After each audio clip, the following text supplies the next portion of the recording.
Машина неуклонно вытесняет человека. Большие города напоминают огромные промышленные свалки, где среди ржавеющих и искореженных механизмов еще попадаются двуногие мутанты цивилизации. Культура хереет и становится уделом немногих. Массы жаждут хлеба и зрелищ, чипсов и комиксов, жвачки и сериалов. Не дай себе засохнуть. Но в мрачной, мертвой индустриальной пустыне встречаются еще живые оазисы духа. Не все еще мутировали, став зомби массовой культуры.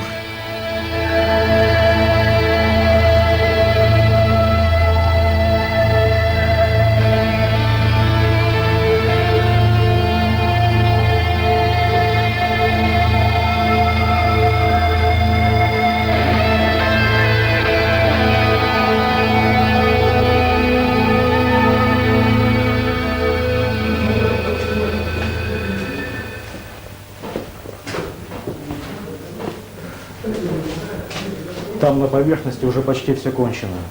Обитателей Земли поразил вирус потребительства, мыльной массовой культуры. Здесь, в бункере для героев, укрылись все те, кто не захотел стать узниками безжалостной, бездушной цивилизации.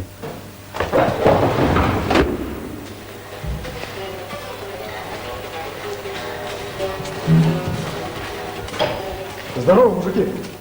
Вы избрали нелегкий тернистый путь рок-музыкантов. А как это вообще произошло? Давно это было? Да как Санта-Барбару стали показывать. Не выдержала душа. Не выдержала. Сюда ушли. Мне тоже было смешно сначала. Расскажите немножко о себе. Как вы пришли к пониманию тому, что нужно заниматься именно рок-музыкой? Вы же могли бы пойти куда-то инженерами стать, фрезеровщиками, токарями, давать план по выработке литья. А вы же грубо говоря, бездельники, тунеядцы, сидите вот здесь. Кому-то же надо бездельничать, тунеядничать. Вот мы сидим и тунеядничаем, бездельничаем. А как вы встретились? По объявлению в газете? Ударник ищет гитариста, гитарист ищет бас-гитариста. Акулами шоу-бизнеса разыскиваются несколько сбежавших рок-бунтарей. Кокорин Сергей, Таюрский Владимир, Журбов Вадим, Разумов Алексей. Основная вина процессора – злостное уклонение от утвержденных эстрадных стандартов.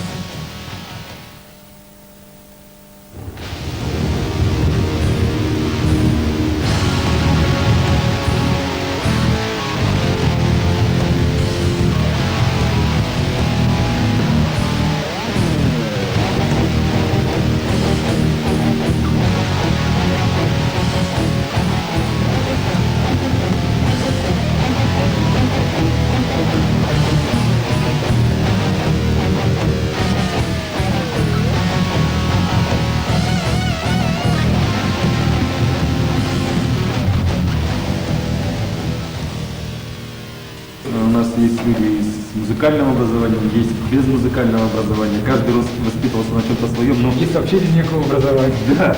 И просто собрались и, в общем, делаем, так сказать, общее наше дело. Решили подолбать. Все понятно. То есть вы решили полностью погрузиться в творчество, уйти от этих проблем, которые там наверху. Непонимание со стороны окружающих, может быть, со стороны родителей, непризнание, какие-то проблемы социальные. А здесь, в этом уютном бункере для героев, вы чувствуете себя теми, которые могут быть завтра, может быть, завтра покорят какие-то, студии звукозаписи, уедут на гастроли куда-то. Кстати, у вас есть такие планы, скажем так, куда-то поехать, выступать потом в Калифорнию, в Америку? У вас есть прицел на международный выход, на международный рынок? Везде люди живут, в принципе. Что ж мы не сыграем для людей? Предлагаем последний раз. Выходите по одному из своих укрытий. Мы обещаем каждому по батончику чудесного шоколада, по паре памперсов и куску банного мыла. Вы насладитесь вкусным хрустящим попкорном, после которого сможете почистить свои зубы тюбиком превосходной антикоррозийной зубной пасты. Вам гарантирован бесплатный стриптиз с безболезненной промывкой мозгов. У вас есть еще время для правильного выбора. Ждем вашего ответа до следующей серии «Санта-Барбары».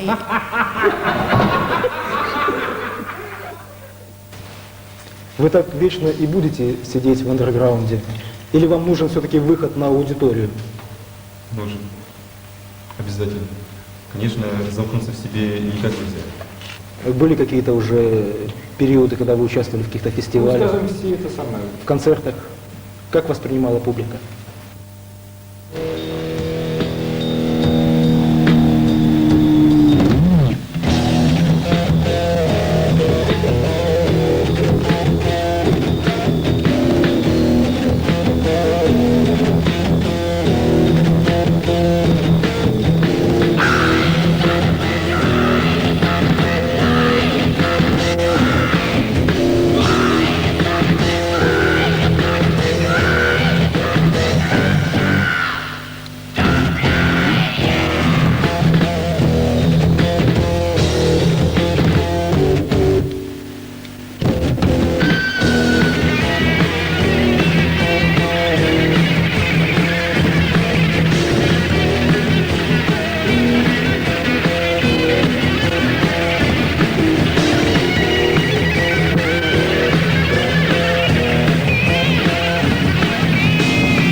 У вас есть какой-то, допустим, дебютный музыкальный альбом, демозапись? Демозапись? Демозапись. Разумеется, есть. Как это масса.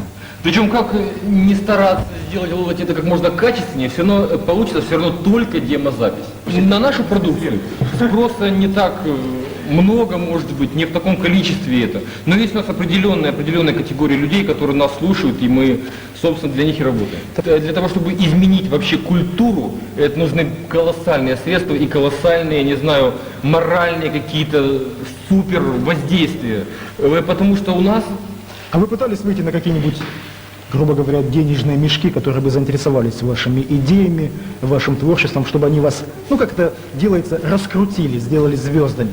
Что он получит, вложив в нас деньги, и что он потеряет, если бы он эти деньги вложил в банк. Просто-навсего там под эти проценты. Так вот, мне кажется, и в принципе он в этом прав, что он бы получил бы с процентов с банковских гораздо больше, чем с нас. Единственное, чем мы питаемся, это питаемся прежде всего энергией зала. Вот я выхожу там раз в полгода, может быть там 4 раза в год, там, ну максимум, на сцену, и этого заряда, этой энергетики мне хватает для того, чтобы творить, для того, чтобы работать. То есть вы пытаетесь пробиться своим творчеством? Конечно. Есть просто. Есть... Вы можете что-нибудь сейчас вот в акустическом варианте попробовать такую свою брутальную композицию для наших телезрителей исполнить?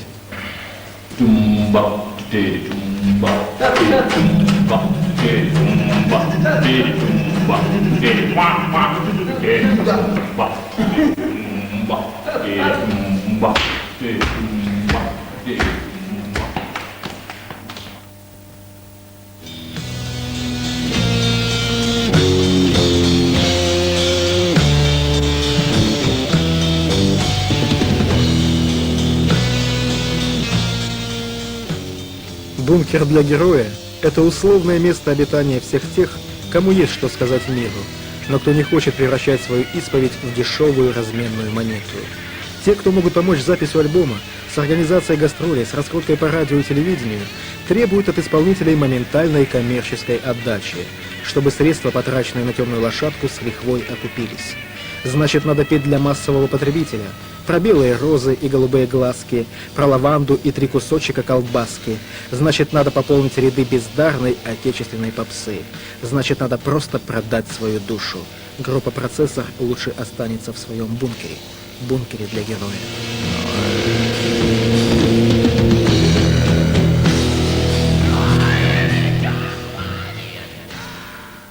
Что мешает хабаровским рок-группам действительно найти, может быть, какую-то свою аудиторию? Не хватает людей, которые заинтересованы в нашей музыке, которые заинтересованы вообще в этой музыке, потому что, мало кто понимает эту музыку. А пошлить можно все, что угодно, вплоть до цветка, там все это можно пошлить. Ну, там, а понять это очень сложно. Нужно делать музыку, которую ты чувствуешь, которую ты хочешь, и которую, чтобы вот людям вынести из чисто свою душу, как ты вот считаешь, что ну, самое наболевшее вот, за все это время. Вот. А не боитесь, что люди плюнут в вашу душу? Нет, я не боюсь. Есть ли у вас возможность вырваться из бункера, и чтобы в вашем творчестве узнали слушатели, которые там наверху, может быть, не подозревают о вашем существовании? Что вам не хватает? Чего вы хотите, чтобы произошло в этой... По крайней мере, мы, как мне кажется, сейчас вот делаем максимально возможное все для того, чтобы вырваться из этого бункера. То есть мы работаем над программой, у нас есть танцевальная группа, у нас есть какое-то шоу. Мы это все делаем как можно качественнее, в принципе, стараемся делать. У нас сейчас сформировался уникальный состав, я так считаю, музыкантов. Я не имею в виду там себя, может быть, но я считаю тех людей, которые со мной работают, достаточно уникальными и интересными людьми в музыке, которые могут что-то дать, что-то интересное такое сыграть. Каждый из членов нашей группы разрывается между душой и телом, в общем-то. И дело в том, что и нужно обеспечивать себя как-то, вот, материально, семью, вот именно, и приходится где-то работать. И получается, что музыка вторичная, это очень больно. То есть полностью углубиться в творчество не получается из-за материальных проблем? Если бы музыка приносила бы какой-нибудь хотя бы минимальный доход, мы бы полностью бы занимались музыкой. И гораздо бы и больше бы выход был бы результата. Приходится совмещать дворниками, сторожами. Еще такая фишка, что вот, в общем-то, я музыкантов хорошо, прекрасно всех знаю, что, в принципе, каждый из них очень, очень хороший музыкант. И дело в том, что, обладая этим даром, он не может заработать деньги. То есть невостребованность. Да, вот закончил вуз, там, допустим, вот у нас есть такой вот человек уникальный. Закончил. Совершенно музыкально образованный человек, а Приложить себя некуда. некуда. Выразить себя просто негде, да. Это печально. То есть получается все-таки какая-то изоляция от официального мира, от официоза. Естественно. Это просто крик души просто. И все. Нужно что-то И делать. то, что мы делаем, это тут уже сразу из всего того, что я сказал, выплывает, что это мы делаем не коммерчески. Мы это делаем от души. Но вы верите, что все-таки что-нибудь изменится в действительности, в вашей Если жизни? бы в это не верили, мы не собирались. Мы просто пришли бы, если бы не верили, мы пришли бы на кладбище, выбрали такую большую ямку и попросили, чтобы нас закопали. А мы верим, конечно. Всех вместе, кстати. Естественно, всех вместе. То есть будущее есть у вашей музыки, у вашей группы, у вас самих, как у музыкантов, исполнителей? Ну, во всяком случае, сколько группа существует, ну как не потенции, а Потенциал. такого шага, чтобы зарыть это дело и как-то бросить, потому что эта группа такая, вся из себя такая никому нафиг не интересная, такого нет, в принципе. Сам, я говорю, просто собрались музыканты такие довольно интересные, и просто То есть, мы покажем, как нужно играть. В общем. то есть вполне возможно, что лет через 10 ваши фэны, ваши полковники смогут приобрести в музыкальных магазинах компакт-диски группы «Процессор». Ну, это программа «Минимум». Это программа минимум. А максимум? Ну, это пока секрет. Это пока секрет. Да. Но что бы вы хотели передать своим настоящим и будущим поклонникам? Ребята, слушайте хорошую музыку, не слушайте попсу. Поэтому поклонники настоящей рок-музыки, настоящего альтернативного рока. А мы сегодня встретились с вами в бункере для героя с группой «Процессор», вот здесь. Но это не означает то, что группа «Процессор» никогда не выходит на поверхность. А вот где и когда она выйдет, это должны уже вы сами узнать, если вы любите настоящую музыку.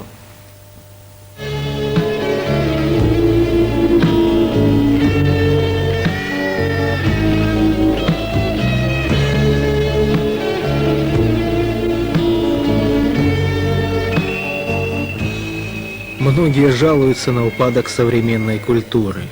Но ниже подвалов, бункеров, катакомб культура упасть не может. Сколько таких бункеров в России, в которых обитают прекрасные безумцы, с тайной надеждой вырваться когда-нибудь на поверхность, где не будет больше сникерсов, диролов, педигрипалов, бесконечных мыльных опер и тупых, бессодержательных куплетов. где человека будут судить не по количеству купюр у него в кармане, а по качеству того, что он может предложить красоте и вечности.